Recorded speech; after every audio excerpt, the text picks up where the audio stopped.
and let your light shine down. Lord have mercy. Shine down here. Come on, baby. I should have been a dive bar rock and roll star down in the Louisiana, Mississippi belt. It's honestly not too late.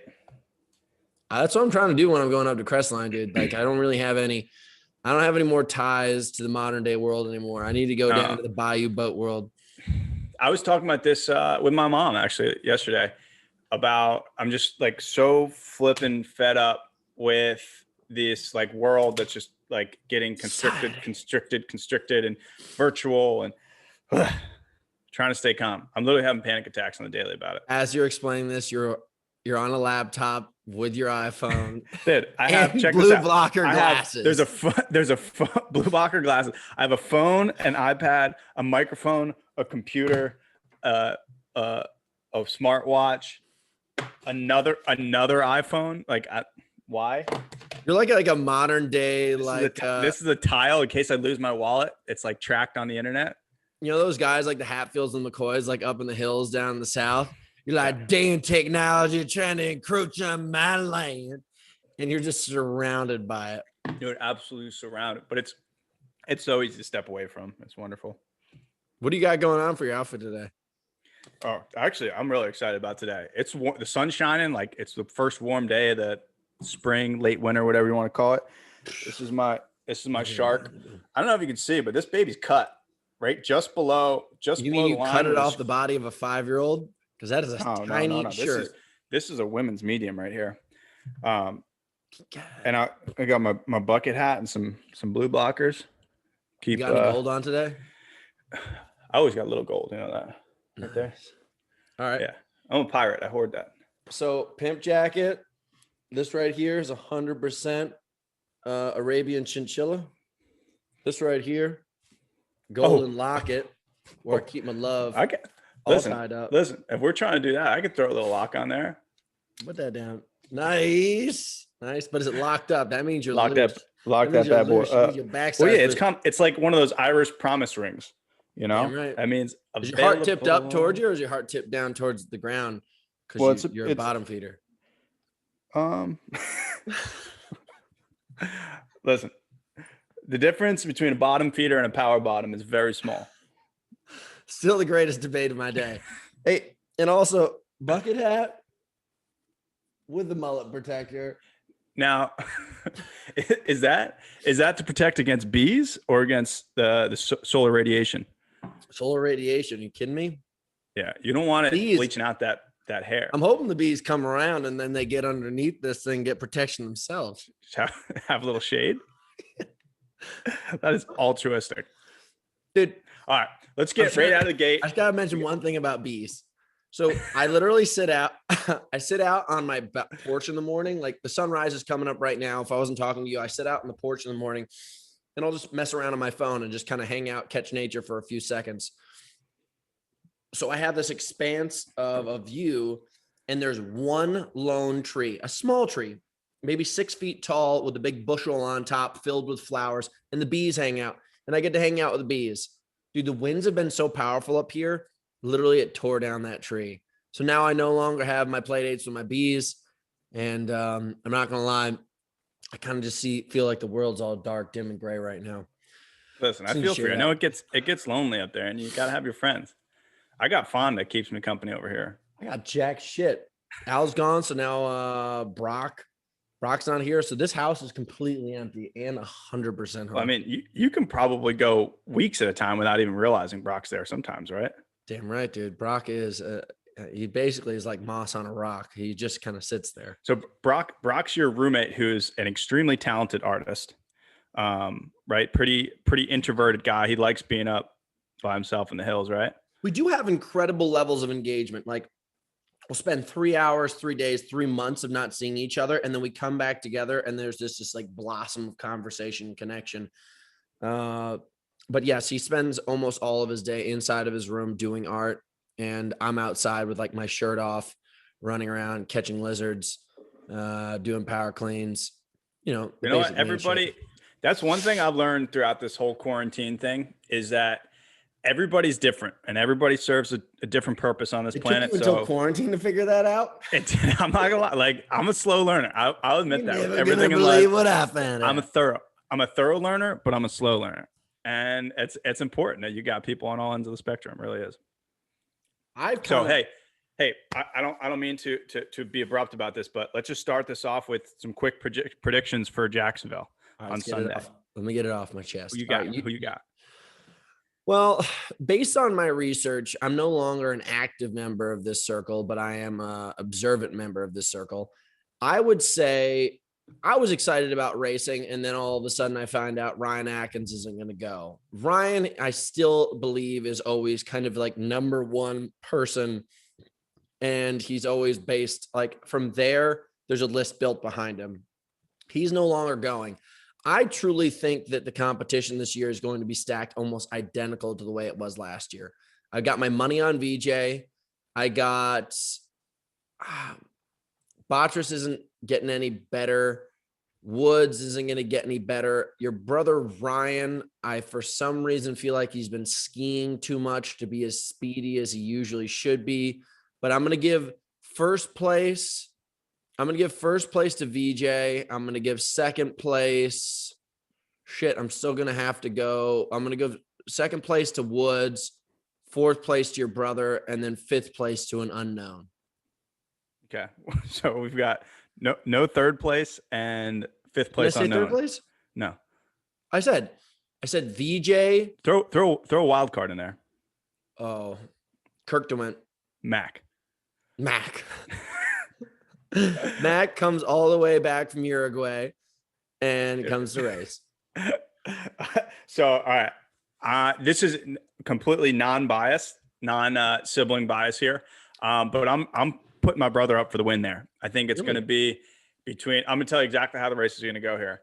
It's going to be Kempson, Woods, VJ, Mark Gaudet, who's that's Magita's horse. Guy out of Virginia who's coming down in there. And so those four will take it right out of the gate, super hard. And I think the finish is going to be Kempson, Jones, Woods. And then after that, I'm going to say Leon Kofeld. Leon Kofeld. Yeah, he's that Euro who's coming in there. I don't know how he's getting in here, but I think he's Eurovision. I don't know. He's been hiding out in the hills of Colorado for a while. And then I'm going to say, so that's 4. I'm going to put Magita as 5th. Magita's coming down there. I think that a lot of people underestimate how fast he is. He's built looking kind of like a bigger guy, but his main attribute has always been speed. Dude, yeah, I know. But here's the thing. I'm just going to give you guys a stat breakdown. Ryan Atkins finished in 28 minutes and 18 seconds. Mark Gaudet finished in 29 minutes and 56 seconds. So that's almost a minute and 40 seconds worth of difference. That's a light year of time in racing. It really is. But look, this field's different. Atkins isn't there. We've got a lot of guys who even aren't so, there. dude, it's over a minute. It's over a minute. It's a minute and 20 seconds difference between second place and Well, I'm telling you right now, it's going to be Kempson, Woods, and Jones are going to be. That's the race right there. They're gonna pull ahead, and you're not gonna see anybody else in the frame. You're not gonna see anybody. A few minutes in. All right, I'm not gonna lie. I'm gonna have to put Nicole Miracle second place. I'm gonna put Rebecca Hammond first place, and then I'm gonna put even though she's not going, right? I'm gonna put Rebecca. Mm-hmm. Yeah, she's not gonna be there. Why? I was with her last week. She's quit already. Yeah. Fuck. She's going to work on one of those volunteer nurse boats that goes to like Africa and helps kids repair broken bones and stuff.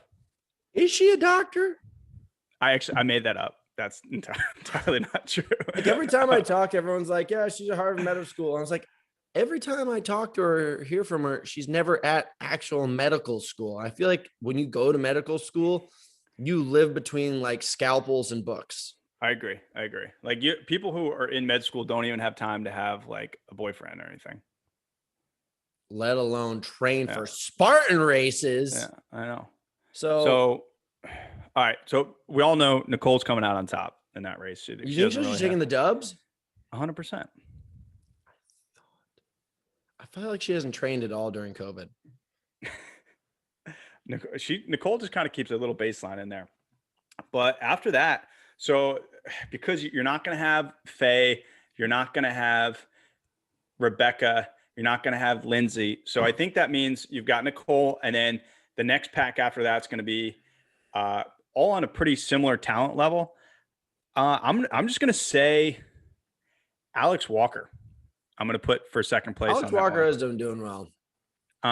She is, and she's like, she does not have the speed to keep up with Lindsay and Nicole and Rebecca, and that, like, you can hate me for saying that if you want, but other than that, she's a really solid athlete. So I'm putting her in second, and then Rose in third.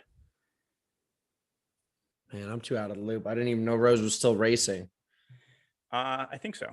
I'm pretty darn sure. It's up. And to be honest, like, I'm going to get a little aggressive on this, but a lot of people aren't going to this race for kind of really no apparent reason. And as far as I'm concerned, like, if you're a pro athlete in this sport, or, you know, like, putting yourself on that level of pro athlete, like, this is the premier event of the year so far. So why would you not, if you don't have a legitimate reason for not going? I understand people like, are you directing this at me, you piece of shit? No, I'm really not. No. Your focus is on different things. I'm more saying that I've, like, seen a lot of comments from people saying that they're not going, just, they don't really have, like, a reason. They're like, I just don't feel like it yet, or I'm not ready, or, like, you know, and I feel like you've been waiting. I'm sick and tired of cancel culture. I'm not talking about the celebrity cancel culture, but I'm talking about the race cancel culture. Like, I don't think these companies are taking necessarily, I don't know. I can't speak on behalf of them because I'm not running them. I've only done one virtual race, so I don't know jack shit. But I just don't think that you like, I at least am not going to invest my time any longer unless I've seen, like, a couple big events go off. And I know that people can show up. Like, for some reason, High Rocks didn't go off, but the weekend before High Rocks was supposed to go off, or 2 weekends before High Rocks was supposed to go off, this Austin fitness experience went off, and there was like 700 competing athletes. I was like, how the fuck does that go off in Texas, Austin, and Dallas? They can't pull it off. So I don't know anymore. It's literally like 2 hours away from each other. For some reason, this venue won't allow it, but this one will. It's the same state. It might as well be the same city. So I can understand how some people are upset. I am literally just up here riding my unicycle and doing bench press, waiting for the day that I get to tear someone to pieces, but I don't think it's happening just yet. But obviously, I just lost a $25 bet to Matt B. Davis about this thing. But speaking of bets, let's talk about the bet that we've got on that. I haven't heard about the bet. I just told Matt B. Davis this race wasn't going to go off. Okay. I would have put higher stakes on that, but it's a good thing you didn't. Yeah. Speaking of bets. So we've got some predictions that we just gave for the last race, and we're going top dog versus top dog. So Hunter's pick is VJ, right? Yeah. My pick is Kempson. Double. And if neither of those guys win, bets off. But if VJ wins, what's our penalty? 6 Smirnoff Ices during the next episode we record. So that's a 6-pack. I say we'll power hour it, right? Because that's 60 minutes, and however you want to do it. However you want to do it. I would just start out. If I lose the bet, I'm going to start out by doing one every about 5 to 6 minutes. Yeah, I might snorkel the first 2 and then chill on the next few. So just also for the record, you recall the last time we made a similar bet to this. We both picked a horse for TMX 2018. You picked BJ Gifford. I picked Dylan Moralia. You know, Benny, by the way, I don't know how we didn't put this in here. I'm going to put Benny as the dark horse. Is Benny going? He's been training under Ian Hosick, and now he's training under Hobie Call, the godfather of obstacle course racing. If Benny doesn't come top 5, I think we should put him on the chopping block. Is Benny going? Benny's going. That kid is looking like a seafaring pirate more and more every day. He's got the missing tooth. He's got that like I don't know, feather dangly earring. Really, I'm digging his look, man. I think he should knock out a few more teeth. He'll really have it down. It will happen with natural causes. He doesn't even need to knock him out. But yeah, dude, I hope he does tremendously well. He's been training his ass off, living with Hobie. Supposedly the style of workouts that he's been doing are like massively intense.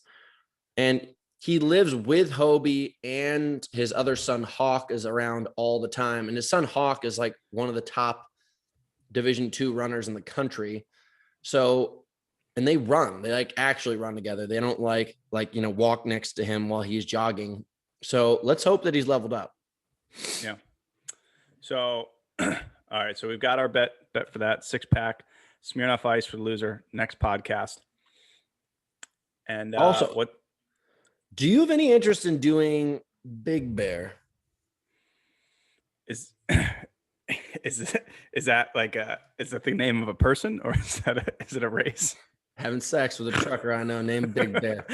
Lives at the junction of 405 and 101. I was at this truck stop bar down in Reno last week, and I ran into a man named Big Bear. No, I was thinking, dude. So I get this house, and we put together a training camp, and we recruit. You and I, we through this vessel right here, we can recruit 1 more to 2 more people to come up free of charge, come up and live at the training cabin I got up in the woods, and we put like a good 4-week block getting ready for Big Bear. So that would basically be April 15th to May 15th. We work.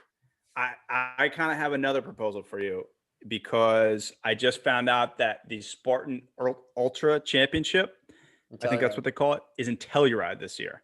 And even though I had no intention on doing any Spartan race this year, man, Telluride is the tits. And I think you can put together a team for that race. I think you can do like a team ultra championship. I'm in. You see what I'm getting at here? You want to do a team. Yeah. You want to combine our powers together, touch tips, create sparks, win the championship. Thunder and lightning, baby. Yeah. I'm in. So wait, honestly, we could does that mean damage. You're ditching the Big Bear idea? Yeah, we can't do it all. I'm going to get ready for Big Bear. Okay. I've got a house like 5 minutes away. Is it really that close? I mean, it's not necessarily 5 minutes away, but it's close. It's closer than your and compared to how far a drive would be for me. You're 5 minutes relatively. No, but okay. Our house in Durango to Purgatory, that was like 35 minutes, the same distance. Okay. I got you. She in bed. Yeah. So you're supposed to close in a few weeks on that? Yeah, supposedly the septic tank, it needs a little bit of adjustment. They're paying for it. So I'm getting a fresh poop tank. And I'm very excited. Like, I can't stop looking at pictures. I'm like, yes, I'm foaming at the mouth. Most people would be like, hey, Malibu Crestline. I'm ready to burn Malibu down and literally take everything I've got in the back of a truck to Crestline today. That's spectacular. I'm excited to come out. Dude, it's going to be so great. So I'm just going to run down the list. What else do you got going on this week? Do you have any competitions coming up with the Pistols? I know you're going shooting today. So next weekend is Texas. Yes, that's going to be a stacked field. It is. There's a lot of guys from Texas out there. The guy who won the last event, Justin, gosh, I just blanked on his last name.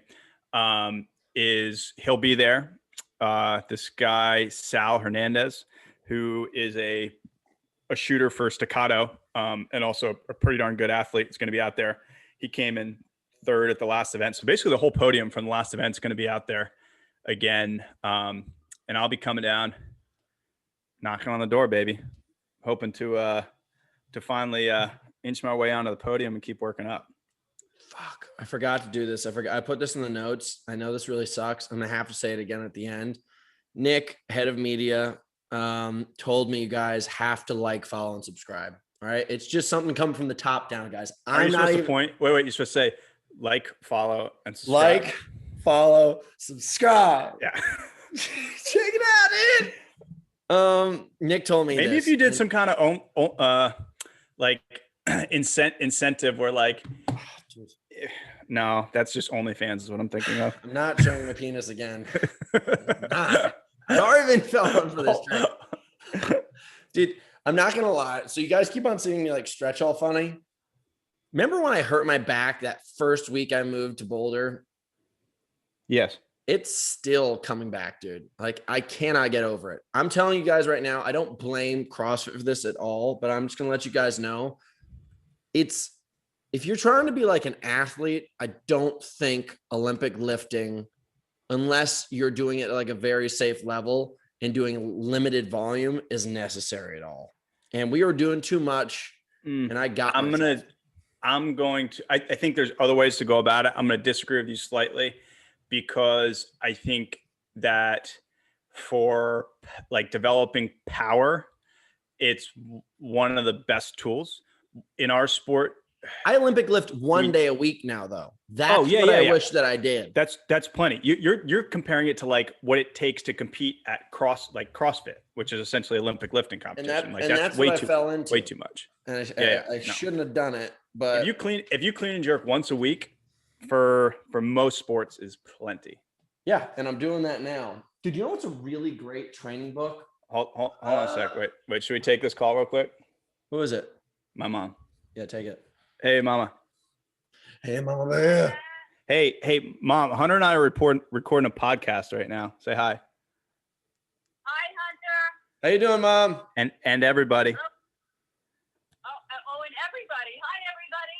Okay, so I guess I should let you do that unless you wanted to talk about what you looked yesterday.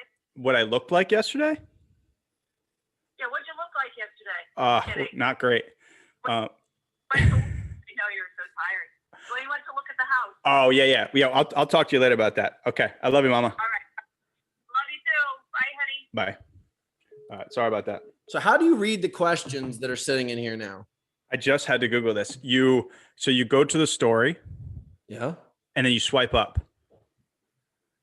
We're talking about how when you post an Instagram story and you ask a question and you have people respond, it's not exactly straightforward how to see the responses to the Wow, we already got a ton of these questions. This is fun. Yeah, what do you got? Let's go one for one. You read one off. Hold on. You got to finish. Let's just get our list done and then we'll go back to these questions. What were we talking about? Well, I think you were talking about that one time you had Viagra at the bus stop with Big Bear. Gotcha. Damn. I got distracted by my mama calling me. I always pick that up. I like that commercial with septic tank. Only other thing I have to bring up is I'm building a new Magic the Gathering Goblin Horde deck. It's no big deal. And then it was going to bring me into the conversation of I'm having this challenge in my life right now where season's about to start up again, but I've completely built my life to be in this square right here. And like we were talking about earlier, which life is more opportunistic, the jock or the nerd? Well, let's start off with, we're going to put a poster boy for each category. So jock, what are we going to go? Like LeBron James? Oh, Tom Brady. I feel like everybody. You can't put Tom Brady into the jock category. Look at pictures of Tom Brady in his like NFL combine. He looks like basically a nerd who tried out for the football team. He looks like the kicker. I'm just going to give you the top of each sport. I'm going to go Tom Brady for football, Wayne Gretzky for hockey. The Gretz. Gretzky, you're going to go with for cycling and endurance sports. We're just going to go with what the fuck's his name? Lance Armstrong. Nancy Poo. We're going to go Tiger Woods with golf. We're going to go Michael Jordan with basketball. And baseball, I think it's kind of just a toss-up. Was it like 8? So nerds, are we going like Stephen Hawking? Stephen Hawking, boom. As far as it comes for people who are a little bit handy-capable, we're going to put him in that category. We're going to have Elon Musk as far as it comes. All right. So let's take MJ and Elon Musk. Those are 2. You like that? I will say, if you look at pictures and listen to interviews of MJ these days, the dude is depressed and messed up. And I think because he just requires such a high level of, like, he has to push himself and requires such a high level of like excitement and competition to like feel satisfied, whether it's with, basketball, having to win championships, not a bad thing, with gambling, You know, like with everything in his life, it's just like everything is pumped up to the maximum adrenaline. And that's what he needs to just sustain life. Where, I mean, Elon Musk seems, that dude. I just listened to an interview with Elon Musk on Joe Rogan, and I don't really like listening. I'm not listening to too many podcasts these days, but it was incredible. He's like a very human, normal person. Mm-hmm. He's laughing the whole time. He takes such a casual approach. They're drinking whiskey. His power and reach is infinitely more than Michael Jordan's. Michael Jordan's may have more interesting stories to tell because it's so high intensity. But if you even sat down with Elon Musk and you talked to him about like the crazy space shit that he knows and the intelligence that he has. I mean, Elon Musk made a tweet yesterday, and I'm not really on Twitter, but he made a tweet yesterday about a cryptocurrency. What, the value went up like fucking, and the value goes up 10% in like 30 minutes. That is an insane amount of influence. Yeah. You know, so that's the thing that I'm having this conversation with you about is like, I literally am realizing now that I could go into the gym for 45 minutes a day and then spend the rest of my day working, keep the same exact physique, if not even better, and have a healthier body more likely, and be able to influence business versus this person where you go towards the absolute extreme. Like you have to, it's like basically doing heroin or nothing. I don't really believe in doing sports for fun. I do sports to win. So I think the answer, at least from what I've found out in life, like I said, I'm a slow learner. It takes me a while, but there is a happy balance, right? Like an apex, because you reach a point where there's diminishing return with success, financial and sports success and everything, right? So you have to find, I don't think what's that? I do. And just hear me out on this. I think there's a point where you keep going up and up and up and you're more successful. Like I said, whether it's sports, academics, financial, whatever. And then you reach a point where the amount of time that you're putting into it to what the value you're actually getting out of it is no longer worth it. Right. So I think you got to, for everybody. And for some people that might be higher. For Michael Jordan, that's, that apex for him is at the very, very top of the pile. But for a lot of people, it doesn't necessarily mean. So at the end of the day, only one person can be number one, right? I mean, Kobe Bryant was an absolute monster of a basketball player. Nobody will deny that he's one of the greatest of all time. Only you take him down as a helicopter versus a mountain. Only thing you take him down is a helicopter. But you don't even put him in the same conversation as Michael Jordan. So regardless of how much of his life he dedicated to being the best basketball player in history, he's like, I'm not going to say he's going to be forgotten, but MJ's still better. You know what I'm saying? So if your goal is to be number one, to be top dog, it's for 99.99% of people that will never, ever be an achievable goal. But look at this, dude. You may have not have been the best guy at Spartan race, Tough Mudder, whatever, but now you're getting into tactical games and you may shift over and you may become the best guy in the country at tactical games.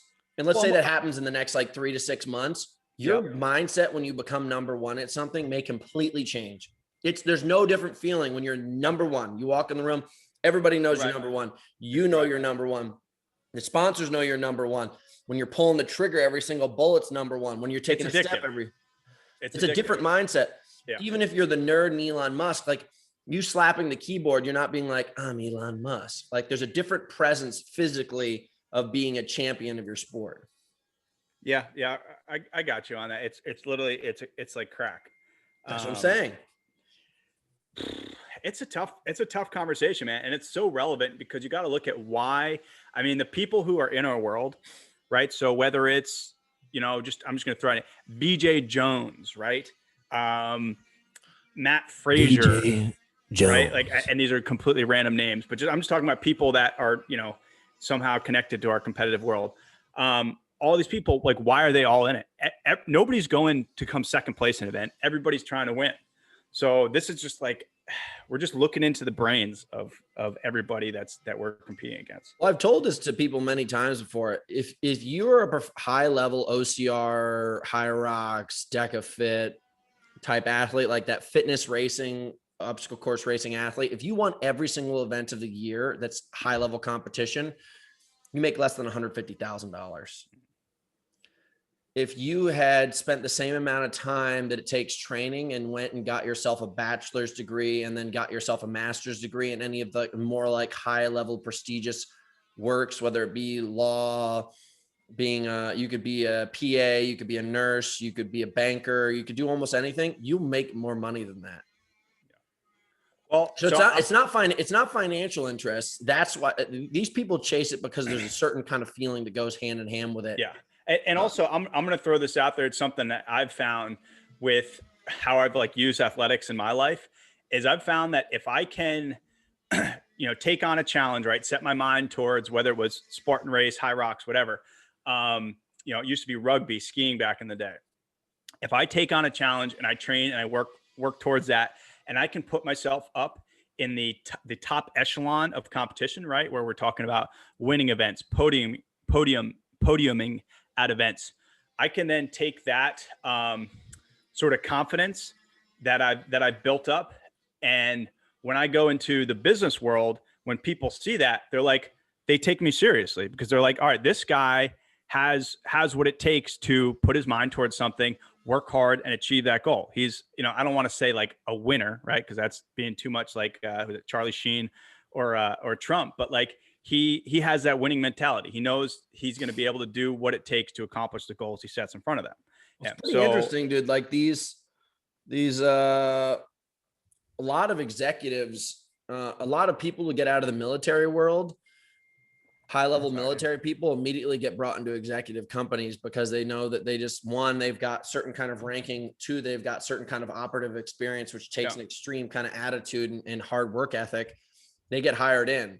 I don't necessarily know that I could walk out of my position right now and go get hired into a Fortune 500 company. They're like, you're the guy who wins mud runs. We're looking for a new COO. But at the same time, like, when we started getting into TMX back in 2017, 2018, they took you on as some kind of consultant for building that race brand and the strategy up for the year, right?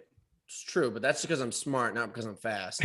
but that's they offered you that position because of the success that you've been able to achieve in the racing world, right? They see that like this guy has put his mind to something and he's accomplished it again and again and again. So we have no doubt that he's going to be able to do that while employed for us.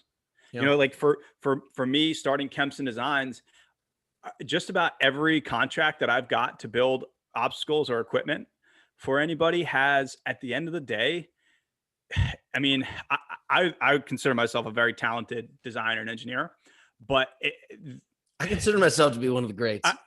That's really like that's I would say my yeah, exactly.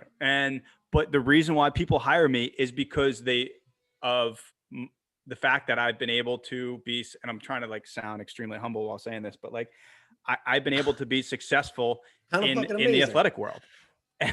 But you obviously can be successful at sport and parlay it into something else, but it's something that obviously, great term. We will have to continue this conversation later. I think this might just be a spark note to obviously a bigger conversation, but nerds versus not gonna lie, you got my ball got rolling. I got real excited. You just snuffed me out a little bit, but that's okay. No, I'm not snuffing you out. I just literally, I'm not gonna lie, dude. I've been recording our time on this thing, and you know that we only have a limited amount of time. What are we at? Dude, we've only got like 15 minutes left. But how long have we been going? So that's 30 minutes. It's 28 minutes in. Dang. Well, hey, read off some of your answers to your Instagram question. What we're going to talk about. I hate that we're confined to these situations here. I'm sorry. I agree, but let me in today. I don't know how to really do this Instagram. Oh, here we go. What do you do to rehab? Mitchell Millsap. Good old Mitchell Millsap. What do I do to rehab? I go to people who know this answer better than I do. That's how I rehab. And I hang upside down from these gravity boots. They're the shit. That's all right. I'm gonna parlay into just a little quick thing. You see so many people on these podcasts or athletes who like will feel like they have the answer for everything. They have an MD, they're a doctor, they're a nutritionist. Like, we don't freaking know everything. We just know the right people to ask. Yeah. And I think a lot of people talk like they know something they don't really. I was going to bring this up. I was going to have this conversation. We'll come back around, but I want to know the best recovery tools because right now I'm on the market for a sauna, ice bath, a couple things, but we'll come back around. I think you just answered those two right there. Boom, done. Yeah. Do you have a question? Yeah. So Phil Grasso wants to know how to pick up chicks in rural Vermont. We can probably both answer this question because you spent some time in rural Vermont. Let me tell you, I did spend some time in rural Vermont. Yeah. And it's like I would compare it from like if you're in New York City, it's like trawling for fish, right? Where you just throw a net in the water and you just, stuff just comes up.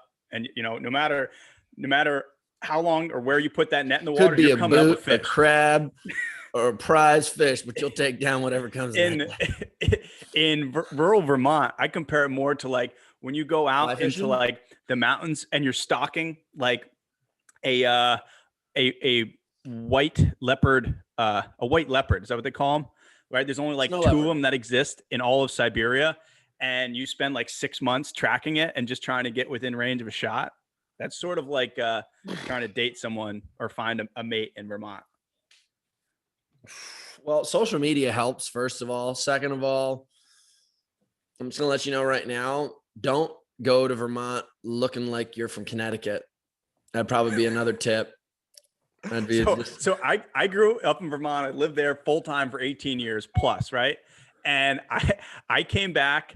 I bought an Audi, I don't know, A4 or something like that with Colorado plates. And I never got pulled over once in the entire time I was there. I drove into town, and within the first 10 minutes, I got 2 tickets. One for running a stop sign and one for not having my seatbelt buckled. That's how much they cannot stand out-of-staters in that state. All right. So then you got my advice and Kempson's advice. Well, you run stoplights all the fucking time, dude. It's impressive. Dude, I just got another one a few weeks ago. How the hell are you not like, how do you have, dude, after I hit that little pole in a parking lot with my truck, they wanted to charge me $800 a month at Geico. Let's rapid fire a couple of these things. I'm a rapid fire 3, you rapid fire 3. Yeah. Fuck you, Geico. Best push-up advice. Work on your triceps and do EMOMs. Yours? All right. Why man weight should be in Spartan races. We can all agree that Spartan needs to toughen up a little bit. They're getting soft. I just think the difference between steeplechase and Spartan race should be actually like the gravity and intent, like in the intensity of the obstacles that are created. Yeah. I think Spartan race is literally, and it's unfortunate because I really appreciate Joe for what he does, and they have to run a business that's lean and mean and it's appropriate for the masses. But please, on like some higher level events, just bring back some good fucking obstacles for Christ's sake. Yeah. I mean, his whole point is that he wants to get people off the couch and out of their comfort zones. So don't shrink the race down to people's comfort zones, right? Keep it at a higher level than what they're. Dude, I think we hit, there's 46% of obesity in the United States. Yeah. 70% of obesity or overweight. You know that 46 or you know that we're in most states, they've now moved on to prioritizing vaccinations for obese and extremely obese people. So they're getting prioritized for vaccination shots. No, there should be a tax on diabetes medication, like a humongous tax. I mean, I understand that for some people, there are situations where it's not diabetic, by the way. Yeah, it's same. And I understand that for some people, it's not a choice. They're right there. I mean, one, you've got, type 1 and type 2, but for some people it's not a choice, but for most it is. Like, let's be honest, it really is. And that's something you got to take care of, and you can't put that burden on the rest of society, but anyways, what's your next one? They don't give no fucks. Do you take any vitamins or minerals? I think you should just eat as much food as you can. I do take a lot of electrolytes. I don't take like those like Motrin old man pills. Like, what is it? Centrum Silver. Spectrum old man pills. No. Pedialyte all day. What's your toughest physical challenge you've competed in and why? World's Toughest Mudder 2014, craziest course, craziest distance, and craziest windstorm I've ever experienced. You? Probably the 2013 Vermont World Championship, because I had never really done any kind of endurance event before and almost died on that mountain. Which one? Oh, Vermont, the first one? 2013. Yeah. Yeah, the first one in Vermont. This is kind of stupid, but I'll just read it out loud. CC Colvin 02. Would you rather lick wet dog shit for $1 million or win a race for $100? I would definitely rather lick wet dog shit, because if I won 1,000,000 races or 1,000 races for $100, it still wouldn't add up to that. All right. What's up with the outfits? It's just fun. It's just we dress fun. like this normally, by the way. I know. I was looking at some of the videos of us on the moped the other day, just wearing like, I don't know, like bomber jackets and stuff.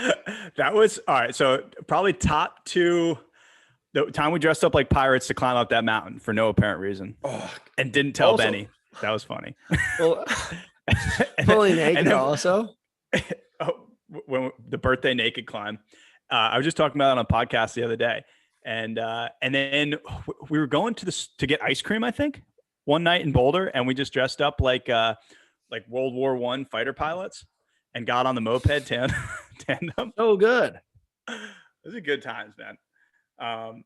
Dude, dressing up is the best, because it's something you do from the time you're like a little kid. Girls still get to do it all the time.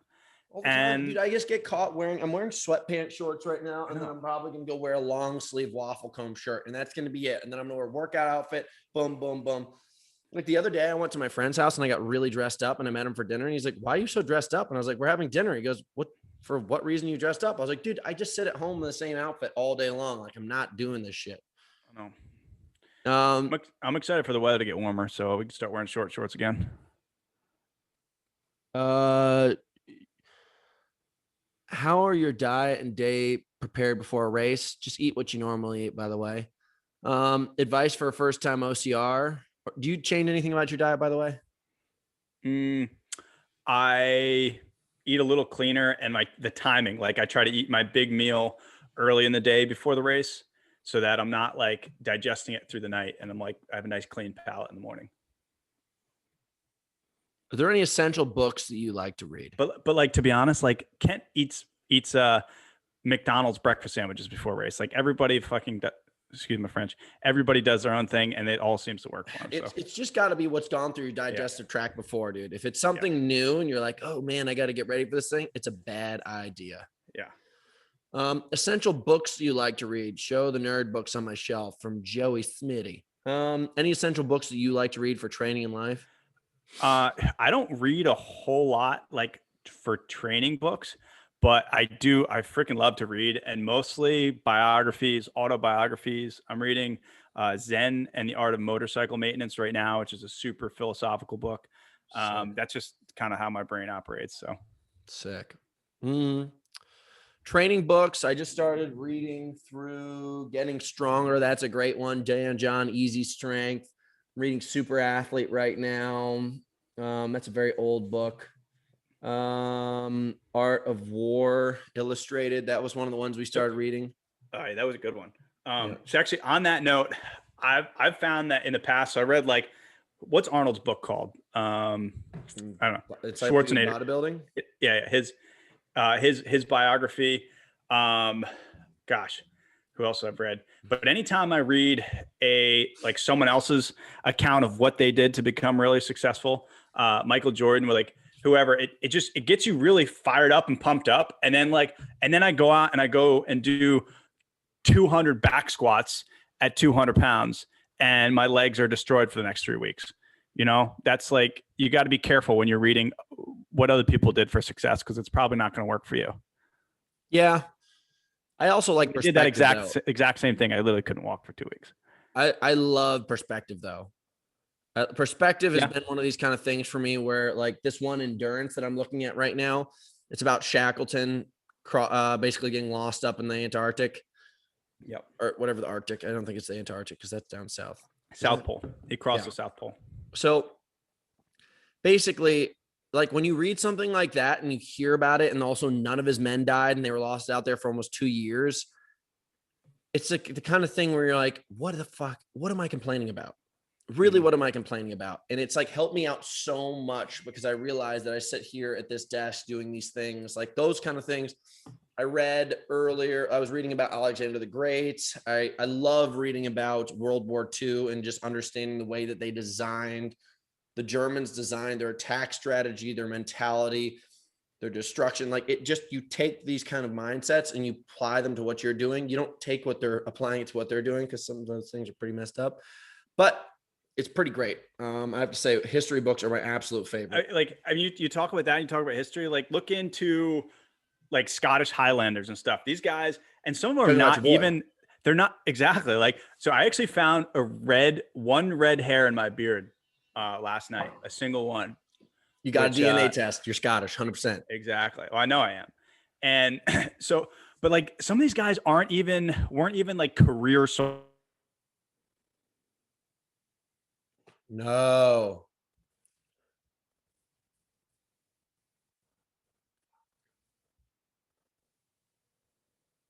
And Scottish Highlanders for a good 30 seconds. So I just started re-recording.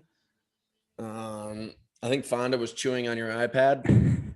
Oh, well, hey, let's wrap this up. Let's do whatever we want to conclude on this. I think it's a sign from higher powers. Yeah. Okay, guys. I'm sorry we can't answer the rest of these questions, but I think that was awesome.